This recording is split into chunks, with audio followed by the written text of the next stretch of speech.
Hey, what's up, you guys? Your girl G here. Welcome back to my channel. Appreciate you for tuning in. Hope everybody is having a good weekend. Today's Saturday. What am I doing today? Trying to knock this shit out. We're going to talk about Belle Collective, part 2 of the reunion. We finished up with this season. We're going to talk about this, and then we are going to hopefully get into an episode of Shoot the Shits. Just, you know, where I come exactly what the title is, Shoot the Shit. Just come and talk to y'all about everything. I honestly don't know if I want to touch on Kanye because this man, he just, I ignore him. I really do. Like, what his antics don't really affect me anymore, but it's just like somebody who just makes your ass itch. Like, it's just like a gnat, just like, get away. Just go, get away from me. Like, that's how I feel about, like, Kanye. Just shut up. Like, and everybody be trying to get so upset with him. And y'all doing exactly what he wants, which is to get upset and cause this whole ruckus. Like, he gets a rise out of it. But yeah, like, I might come and just talk to y'all, you know, do a little yang. But until then, y'all see, I got my braids done, y'all. Right now, it was just, I got to get used to them being everywhere. So I just kind of put them in a bun right now. So it's out my face. But yeah, Belle Collective, you guys. Let's go ahead and get into part 2. So, if you're new to my channel, hey, how you doing? Appreciate you for tuning in. Y'all make sure you hit that thumbs up, drop down in the comments, let me know that you stopped by. And let me know where you found my channel from. Was it the Twitter, the Instagram? You know, just let me know how you stopped on by. And make sure to hit that subscribe button, okay? Become a member of the Juice Box crew, all right? So, Belle Collective, we opened up with Carlos, you know, all dramatic and shit. I knew Glen wasn't the daddy, but, you know, we gotta still do it. When it comes to the case of 8-year-old blah blah blah, you know, Glendale Jr., you are not the father. That's the part, that's the time when the niggas start running off. Yeah, you know, yeah. That's when the dude typically start running off. And when the baby mama, when she been saying the whole time, that's that nigga baby, Mari. That's that dude. Look at his eyes, Mari. Look at his nose, Mari. Look at his tongue, Mari. His eyes cocked just like his, Mari. Like, you know, when she found out it ain't his baby, y'all know what she do.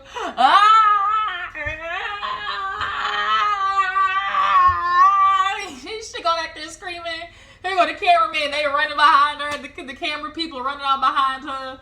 Boy, so yeah, Glen, he over there. You know, I knew that. I told you that wasn't my baby. I told you that wasn't my baby. I really just want my family. I want my family. I'm going to do the work for my family.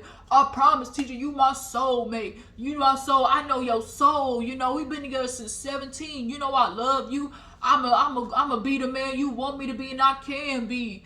All of this lies running through his teeth. Because didn't we hear this shit before, Glen? Didn't we, Glen? Tisha, haven't you? I think Tisha has honestly reached the point of understanding who her man is. But it's just like, I'm going to decide to put up with the devil I know versus the devil I don't. Like, for Tisha, like he said, we've been together since 17. We know each other in and out. And it's like, Tisha, if you're going to be with this man knowing what he do, just say that. See, a lot of women, y'all start doing this performing of like, oh, you know, he's a cheater. I can't stand him. I don't want to be with him. I'm so sick and tired of the disrespect. I'm tired of the way he, you know, don't value me. I'm so tired of the way he don't consider me. Right? Y'all want to put that out to the world like you're, you know, you over, you fighting with him, and you know, you gonna go and get yourself a different lifestyle, but then end up right back with the nigga, you know, 2, 3, 4 times over. And it's like, at that point, I do think there are women who really tell themselves like,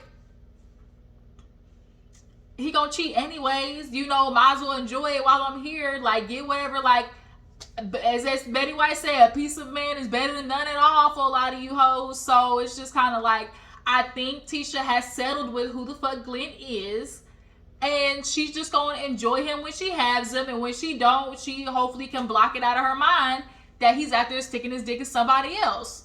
Raw, I might add. I loved Carlos taking this moment to Carlos. Shout out to Carlos. I appreciate, like, when I swear to God, I swear I appreciate him taking that moment to just be like, Glen, you know, we rooting for you and everything, but you need to do right by Tisha, because too many times we see the same cycle boy meets girl, girl marries boy, have baby, and they keep telling women, follow me, I'm the leader, I will lead you to the promised land, right? See, with men, it's like everything in the bold letters looks like what a woman wants. But you gotta read the fine print, bitch. It's the fine print that men ain't really telling y'all about, of the expectations they want you to upkeep that don't serve you, right? This monogamous patriarchal bullshit that they keep trying to feed women. And it's like, oh, submit to me. And in return, you're gonna get the life that you want. But no, if I'm constantly in the submissive role, always allowing you to make decisions, you're going to choose to be selfish all the time, because this life is supposed to serve you. I'm supposed to serve you. So you're going to do whatever you want to do, and then use the, oh, but I'm the leader, you're supposed to follow me, as a scapegoat to just making decisions that only appease what you want to have going on. But fuck your wife and the kids, because in the process, like they say, oh, I'm just supposed to follow you. As a woman with kids, I'm just supposed to follow wherever you go. But what if I'm watching you go over a fucking cliff? You think I'm gonna go over the cliff with you, especially with my kids? Especially with the kids, I'm supposed to go over the cliff with you? At some point, a lot of women wake up and like, damn, like, what do I want to do with my life? I can't keep going behind a man who honestly don't give a shit about me, because he keeps hurting me, cheating on me, having babies on me, don't want to help around the house, don't want to cook, don't want to clean, but I'm supposed to be submissive to you. But you're disrespectful as hell and you don't value me, but yet I'm supposed to submit to you. This word submit, like, men keep forgetting it goes both ways. Relationships require reciprocation. Men reciprocate, right? And I find it really funny too. All of the things y'all want out of women, y'all don't even do yourselves. That's what's really the fucked up part, like the mind fuck of it all. Like, do you even do all of the things that you want out of your women? Oh, we expect loyalty, just loyalty. Have loyalty all tatted, big as fuck right there, and lying through his teeth every damn day. Niggas with the word loyalty tattooed on them. Cut the cameras, dead ass. Don't trust them. But I really just appreciate Carlos being like, man, like, a lot of times women start stepping into their power, and men, try to dim their light, trying to say, oh, because I make the money, because I pay for this household, you should be thankful because I'm paying for shit. And it's like, if all I gotta do is make more money to get my freedom, then nigga, I'll just go out here and make more money if it means I don't have to deal with having to cook for another person, having to worry about satisfying them, worried about them cheating on me. Like, if that's all I gotta do is get money, like, that's why women are out here getting money, because it's freedom, It's freedom, point blank, period. I'm not gonna sit there and depend on you, because it's something I heard. I forgot. I think it was on Instagram. If you give somebody the power to feed you, you also give them the power to starve you, right? And a lot of you been out here starving y'all's wives of the life, that you said and convinced her that you were going to give her in the process of, leading her. But then when she don't get it and starts getting depressed, dehydrated, and depraved, you look at her like, why I can't get none? Maurice Marceau Scott ass Nichols. Why I can't get none? Because she's fucking depressed. And she don't want to hop on your dick and do the full split. No, because you don't deserve it. Like, fuck out of here. But Carlos, I really appreciate that, because I witnessed it with my mom. Like, I witnessed it with my sister. Just a personal, vulnerable moment. Like, my sister literally, is walking away from a 14-year relationship because he couldn't do it. Like, he couldn't get his shit together. You can't not be a dad to your kids. You can't not be a husband. Like, you can't be both, ain't shit at both, and then feel like I'm supposed to submit to you and you don't even have nothing for me here. Like, what did I 14 years to what did I get out of it? Like, I constantly have a man who's constantly telling me to dim my light and who doesn't care about my mental, emotional health, but I'm supposed to just be for you? No. Like, walking away, I'm stepping into my power, bitch. My wings. She spreads her wings. That's what we doing. Women are spreading their wings. And like they say, women should not be afraid to dare to dream and feel like it's gonna be a consequence of losing a man in the process. Me deciding to go for my career, my dreams, literally means I'm gonna lose a man. You know what that sounds like? Y'all want these dumb, ditzy, no job, no money having ass bitches, but then want to call them gold diggers. But yet you want the ones who ain't really got the money because you know they want you and they'll stay with you because you do got the money, and that's all you offer is the money. You don't offer shit else. Men, y'all really ask, what else do you offer to women besides money? But y'all want to sit there and complain about, oh, women only want money. Oh, I'm a dog. All these women gold diggers. They just want money, this, and that. But what else do you offer? And y'all start off with, flashing the money. So who the fuck you think is going to come to you if all you're doing is flashing money? The bitches who want the money. But y'all said come y'all for, protect and provide, right? For provision. So I'm going to the person who's going to provide the most. Like, what the fuck? I'm not going here and struggle bus. And then, like I said, I just went off on a tangent. I just really appreciate Carlos for doing that because it's like I seen it. Like, I seen it as a child. I witnessed it. Like, y'all, I got a Tyler Perry. The story that what I watched mama go through with my damn, dad, it was a lot. It was a lot. It fucking Tyler Perry style, honestly. I might come in here and just talk about my life and y'all, and hear it, because you be thinking, as a daughter, and then Glenn, you got kids and shit, oh, my family, I'm gonna be there for you, you my soul. I love you. How you love her and still doing it? That's niggas, how do you love her and literally fucking up her mental health every goddamn day? Make it make sense. So, after Carlos did that, they went in the back and, Tisha's hitting him with the, just a step at a time. Because, girl, Tisha was shaking on stage. Tisha was shaking. I don't know who the hell's from Wisconsin. I don't know no Wisconsin number. Tisha was shaking. Carlos was like, you okay, girl? And, she was just like, this is just a lie. I just been waiting for this moment. And she just starts bawling out, crying. And it's like, you taking this man back simply because he didn't have no baby? It's like, yeah, you cheering because the baby ain't yours. But, nigga, you still fucked another woman. That doesn't just go nowhere. All the things the trash shit you did still is there. It don't go nowhere at all. But Tisha's just she's shaking and crying, just waiting for this moment and everything. And everybody else crying because, they feel for Latisha. But they, like I said, they go back there and she's talking about, we can just start little by little. We got to get back to us. We got to get back to the ride or die. When she said that, I thought of Erica De Niro. Shout out to Erica De Niro. When she said ride or die, we going to get back to ride or die us. I said, bitch, good night. I almost wanted to change the channel. I said, ride or die? You gonna ride or die and resurrect again, bitch? Is that what we doing? You gonna ride or die and resurrect? Here we go. Doom. Dun dun dun. The cue dramatic music, smoke. A hand reaching up from the graveyard to come back up and resurrect like a fucking Mario game. I can't. But here, him with that fucking bullshit. Oh, I know your soul. I love you. We've been together for a long time. I'ma be that man for you. He's sitting there lying on his fucking face in the room. I'ma be that man for you that you need me to be. You, how many years in, Glenn, and you still ain't figured it out? How you gonna be a man for her when you can't even be a man for yourself? That be the problem. A lot of you dudes want to out here be faking like you a man for the woman, but you're not even really a man for yourself.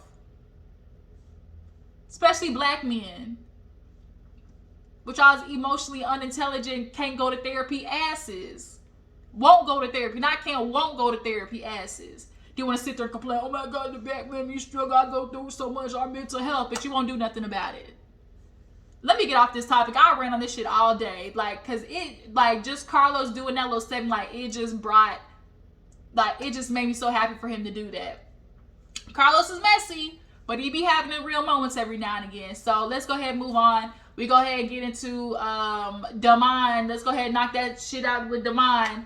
I ain't do nothing with that girl. So Carlos asked all the questions. Did you ever hook up with her? Did you ever kiss her? Was there ever in a relationship? He's like, man, we was just friends. And so Tamra with her, I'm gonna tell you right now, this woman is phony, and I already know everything about her. See, this is what really happened. Allegedly, you know, since season 1, she been trying to get on because she did one of the events, right? And she came to the producers and was like, you know, I got the tea and it's hot, okay? I got dirt on all the ladies.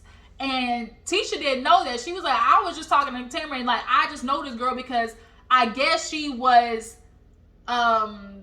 brother, like Glen was her ex-brother-in-law or something like that, Tisha. So that's how she knows of her, but she didn't know that she was going to the producers basically trying to get on by saying she got a little dirt on everybody. So Tamra is like, I just know this woman, and we are going to need a better character witness than this bitch. Like, we are going to need a better character witness. I was like, Tamra, all of these things really may be true. It really may be true that she was trying to get on the show, you know, and had dirt allegedly on everybody and wanted to talk about her, you know, you and Demond / Greedy. What a nickname like Greedy? That just screams like wrong road, wrong Greedy. That screams wrong road. But you know, Demond, I don't trust that nigga. Like, I don't. Like, even though she was trying to get on the show in the way that she did, it still don't change the fact that what she's saying could still be true. Like, she's saying, yeah, she's being messy trying to get on the show, but her talking about her emotional relations with Demond, like, that still don't change nothing. Like, at all. Like, at all. It doesn't change the fact that what she said about him could be true. And Demond, he just sit back chilling while he pumped clearly Tamra up, you know, to do the talking for him and, you know, defend him by all means necessary. He kind of he made her look stupid, you know, and she had to recover towards the end of the episode, or actually like in the next scene. But Demond got out scot-free. He really did. He really did. He really did. Then they start talking about the baby and, oh, you know, did y'all move in? Because, you know, Tamra's just over it. We're not going to do this. She is thirsty. She is desperate. You know, she just wants Demond. So that's what Carly, he's like, oh, you think she's just infatuated with Demond? Obviously. And it was like, girl. Tamra is insistent on staying with this nooka who she done been with since forever ago. And he still ain't gave her a ring. After all this time. And then what was really also telling is Demond simply saying, oh, well, if she said all this, like, why she ain't say this, you know, 4 or 5 years ago? Why she ain't bring this up years ago? What would she have to bring up if there was nothing to do? If she didn't do nothing? See how you think, like, oh, if that was so, why she ain't bring it up years ago? Well, what is she bringing up years ago if nothing happened, right? See, the mom views it as, oh, why you want to do it now? You see me happy. Why you want to talk about shit now? But Tamra, you know, she's pulling a Tisha from Love and Marriage Huntsville, just going to pull the wool over my eyes. She's pulling a Kenya, too. I want this lifestyle, and I will go through a little bit of pain just to see what it feels like to be a woman with a man and a child. Like, I want that picture. I want to feel that. And even though this man is screaming, you know, red flags, I at least want to feel what it could be like to have a family, you know, even if it's temporary. So yeah, they moved in, you know, they practicing, you know, unsafe sex. They's in there getting it raw dog and skin to skin contact. Tamra, you want to do this old Phaedra Parks like, you know, coy southern belle lady, so her parents, you know, don't look at her sketch, I guess. But you see she had that ring. You see she's going baby first, ain't getting married. You see how quick that shit switched? How quick that... She said, I was having boundaries. But you see, I made a compromise with the baby. Did you really make a compromise? Or did Demond just say he ain't doing it and you decided, oh, okay, if he not going to do it, I guess I can put up with it because I want him? Trash, Tamra. Girl, you're going to end up hurting your own feelings. They were like, oh, you moved in? He was like, unfortunately. See, Tamra had to save you. I see Tamra had to save you because she went, I'm just such a neat freak. You know, I really am OCD. So that's what he means by unfortunately. He's like, are you sure about that, Tamra? I think she's trying to let me put a damn Band-Aid on it because you low-key made her look stupid doing that. But, you know, let Tamra go on the ride. you know, following this black man into the abyss of hell for her to come back screaming, oh, my neck and my back. Oh, my neck and my back. You know, she gonna come back. She gonna come back. Speaking of, let's go ahead and talk about the situation with Akeisha and Marie. Y'all know they had their little beef, and Akeisha was like, bitch, if you ugly, you ugly. It ain't got nothing to do with skin tone. So, you know, because they brought the girls out, Sky, Sanjay, D, and it was like, you know, I saw that picture and y'all was just ugly. It had nothing to do with skin tone. And, you know, they talk about, oh, the light eyes can't be trusted. And so Marie's like, sometimes, you know, you want to say no, but they look at you with them eyes and make you say, you know, you change your mind. You know, sometimes people who have the gift of gab and look good, you know, and socially acceptable, they'll get a lot further basically manipulating people. And I think that's what Marie was saying. But she was like, girl, it was just a little light shade. So the girls, they came out and basically it was,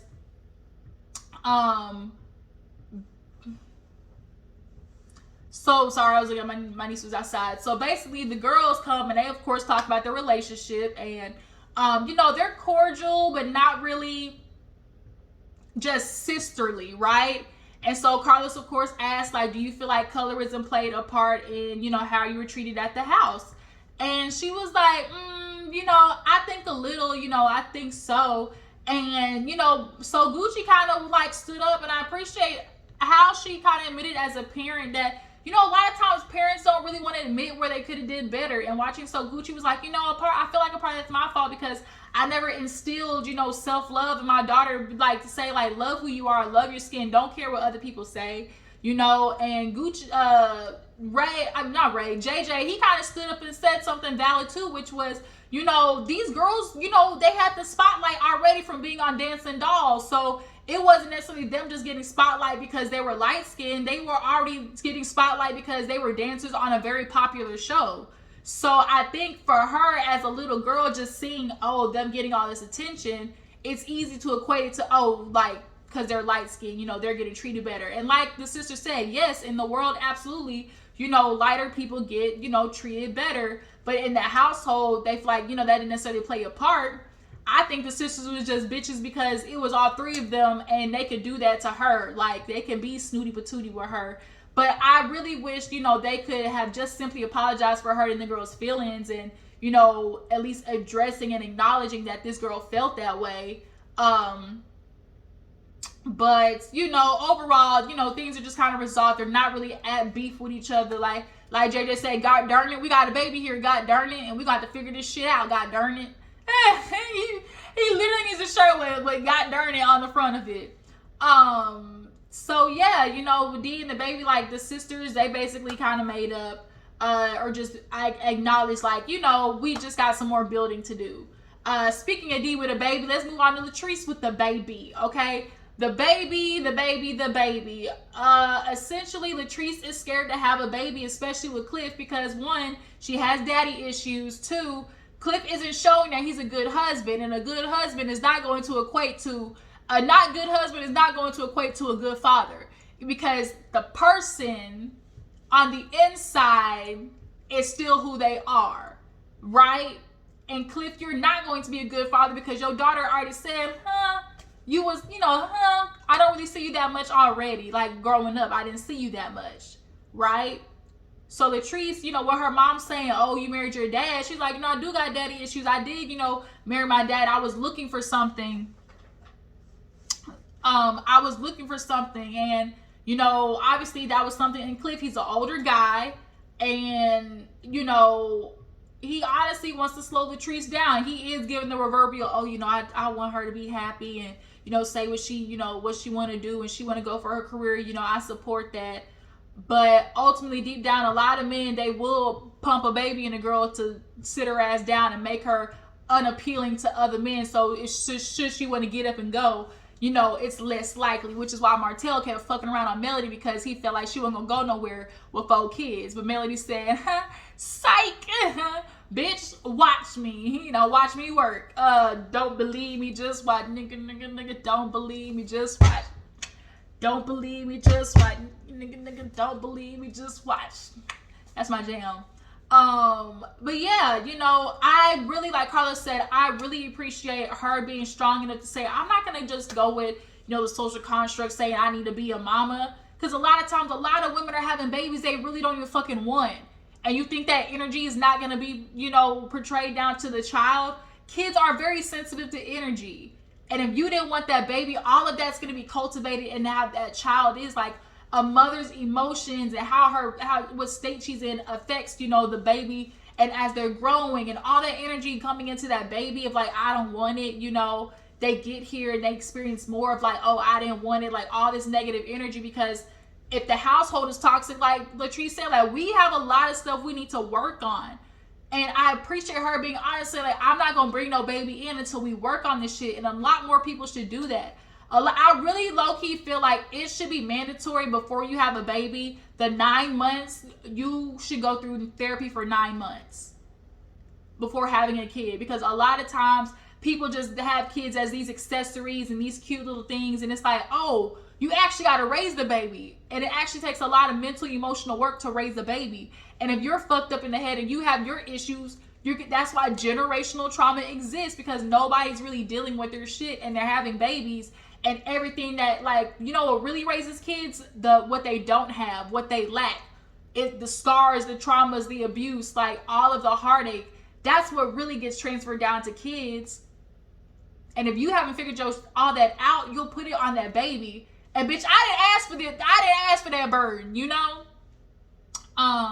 But I'm really glad, like Carla said, I really appreciate Latrice saying like, no, like fuck that. I'm not just gonna have no baby. Like Carla said, don't have no baby just to appease a man. Like, and you'll end up hating yourself and resenting him. Like, it's the last thing you want to do. So Latrice, good for you, girl.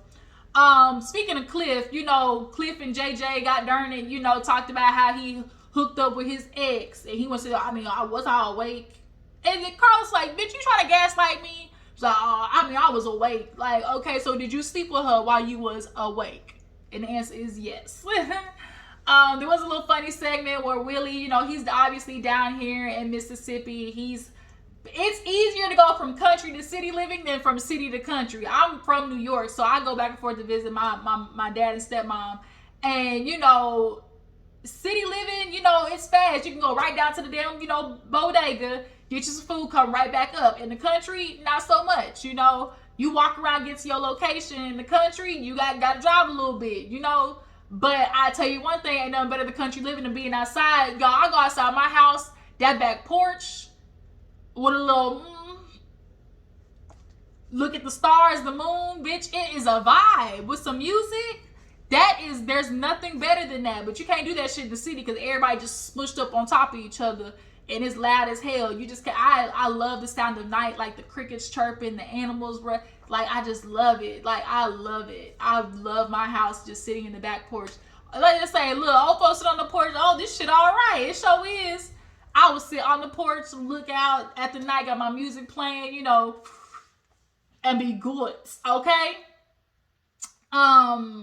Yeah, Willie was just like, I don't know what to do here. Y'all sitting here talking shit, going ass backwards, Greek, all she wanted that nigga give her that 15. He like, 15? Cliff, are you the 15? And Willie was lost with this conversation with all of them because they talk country as hell. You gotta really get the little lyric ball bouncing at the bottom, like the little text ball bouncing at the bottom to understand what these niggas are saying. But it definitely is funny. I think honestly that was it, you guys. Belle Collective was a good season. All of them obviously talked about, what they're doing. Latrice, got the business going. So Gucci, she's doing another business. Akeisha, she's getting Fair Street going. Clearly Akeisha said, bitch, I'm gonna take the baton and run with it. She is. I really wish her and Latisha could have, worked on stuff. But girl, you went after her family, for her family trauma. So I can understand why that bitch don't want to work with you. Like, girl, the way you said, oh, your own family didn't want you, was kind of like, I don't know if I would have did that. I'm trying to think if I missed anything. Latrice and the baby. Yeah, Cliff trying to lock her down. That's really all that is. Akeisha and Marie, Tamra, her whole ass. This is going to be and you gonna sit there looking for a ring And you ain't gonna get it, bitch. Because why he gotta buy the cow when you already got the milk? That need to be a conversation. Ladies, y'all be giving up all the shit and then be wondering where your ring at. Bitch, he don't gotta give you one. He got everything. Tamra, girl, your heart is gonna be hurt wasting your time with this nilka. The sisters talk about that. I think that's pretty much everything, you guys. Belle Collective season 2. I appreciate y'all for tuning in. I really want to go ahead and do an episode of Shoot the Shit, so I may come back to you guys later. Belle Collective, tell me what you feel about Latrice not having a baby. That conversation. What do you guys feel about Tamra and defending greedy ass? What you guys feel about Letitia staying with Glen? Are y'all surprised? Not surprised? Do you feel like, he's gonna be able to be a man for his family like he say he is? And what do you guys feel like what should happen next season? I really feel like So Gucci. I really liked her. Definitely bring her back. She's funny. And we'll just go from there. Tell me how you feel about the season of Belle Collective. Y'all make sure to follow my Instagram and Twitter, and I will catch you guys in the next one. Deuces.